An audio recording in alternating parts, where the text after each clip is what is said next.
Hello everyone, welcome to another episode of Ask Faith segment Friday. So today we are going to be answering all the questions that were sent to us. Stay tuned as we continue.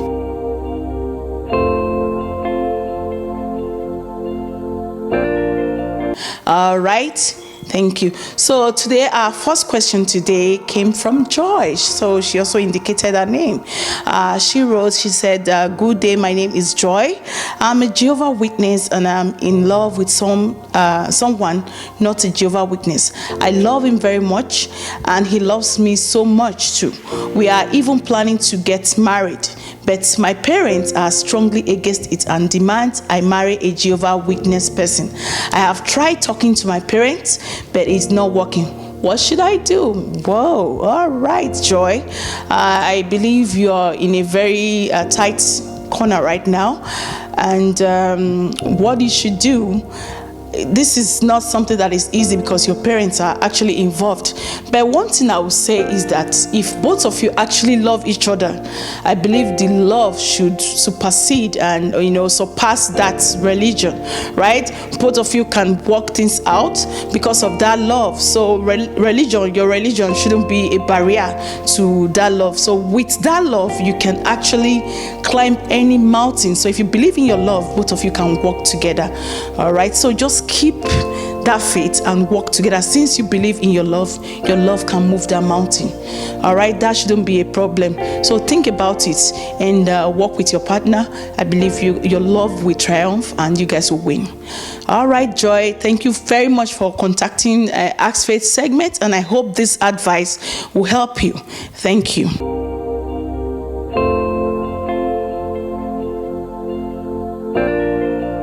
So our second question, let me just go to this second question. Okay, this person didn't actually indicate their name. This person wants to remain anonymous. So we are going to respect that. Okay, this is really private. Look over the question. All right. Okay. Yeah. Okay.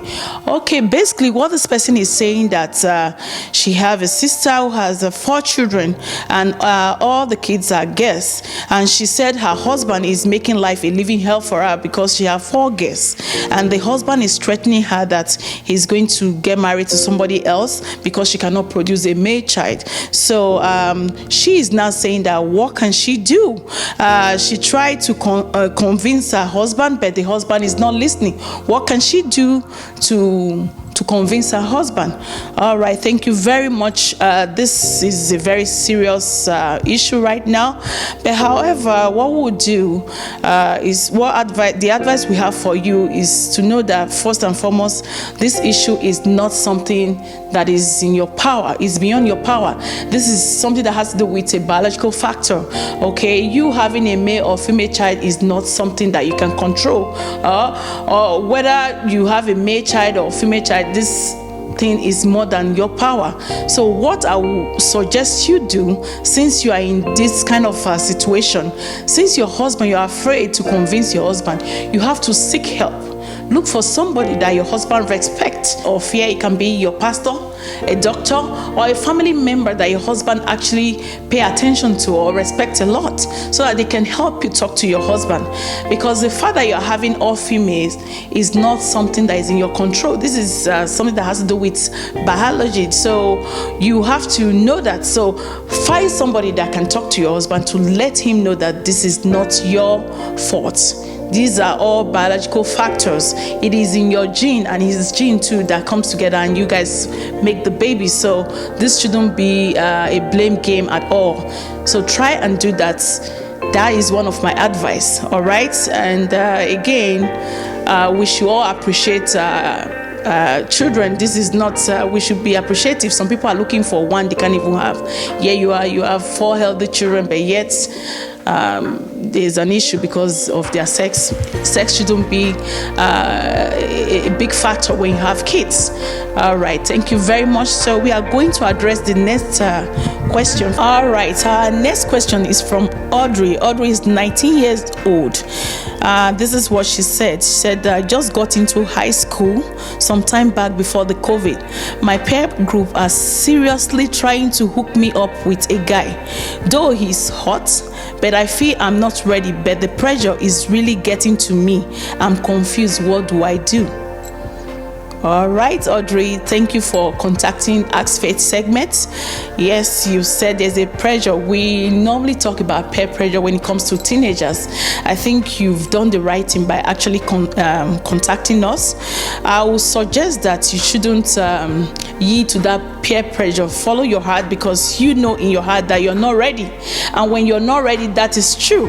So you don't want anything that will sway you away from your educational life. You have this feeling that, you know what, I'm not ready and I don't want anything that will distract me. You just have to follow that. Those friends that are pressuring you, don't listen to them. Listen to your heart. It is good that you've contacted Ask Faith segment. I will suggest you listen to your heart and do the right thing. The right thing that you do is focus more on your studies and be serious. At the end, you will enjoy it. Thank you very much. So we are going to our next question.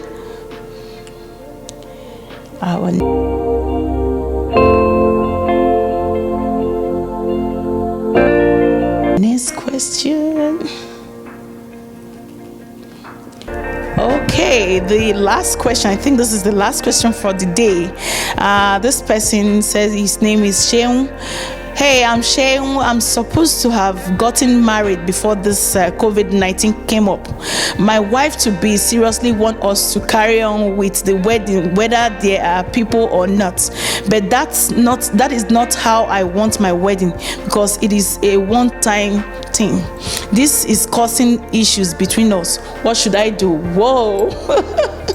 Coronavirus has actually caused a disaster in a relationship. Anyways, this shouldn't be a barrier at all. So what I would suggest, thank you Sheung for actually contacting the Ask Faith segment.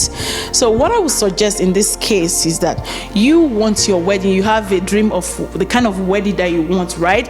And your fiancé wants you guys to do the wedding, whether this coronavirus of a thing is still on or not. So I want you, both of you, to come to a collective agreement, discuss it, and make her understand why you want your dream, how you want your dream wedding, what you want your dream wedding to look like. Make her understand that even though this coronavirus issue is still at hand, that both of you are still going to be together. Maybe she's afraid that something else might happen. You have to give her that reassurance. You have to reassure her that, you know what, I am still going to marry you. You are for me. She shouldn't be afraid.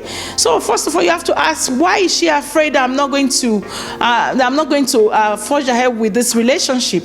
So is there anything going on that is making her doubtful of your love for her?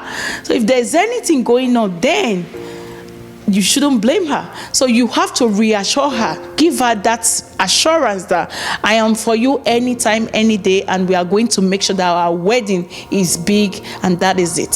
Thank you very much, Sheun, for contacting Ask Faith segment, and I want to thank you all for contacting us. Thank you very much. Thank you all for watching. This is a Prestigious Talk Show, your host. Please try to subscribe to our YouTube channel, like us on Facebook, and follow us on Instagram and Twitter. Remember, you are not alone. Thank you very much. I'll see you next time on Ask Faith segment. Bye-bye.